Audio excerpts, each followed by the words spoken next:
Sign C. আচ্ছা, এইখানে উপর নিচে 2 দ্বারা গুণ করে দাও, কত হবে? পাই মাইনাস 2c/4। প্রমাণে কিন্তু এরকম অংশ আছে, তাহলে এটা কোনো কিছু করা যাবে না, ঠিক আছে, এটা রেখে দিতে হবে।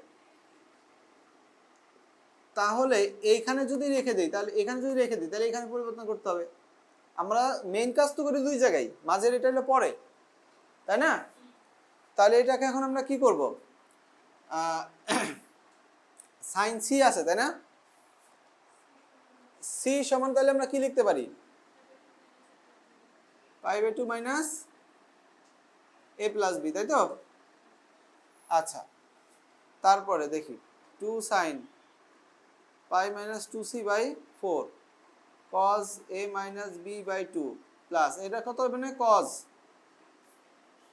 a প্লাস b, তাই তো? এটাকে অর্ধেকের সূত্র নিতে হবে। cos থেকে আমরা যাব সাইনে, কিসে যাব? সাইনে 2c/4 cos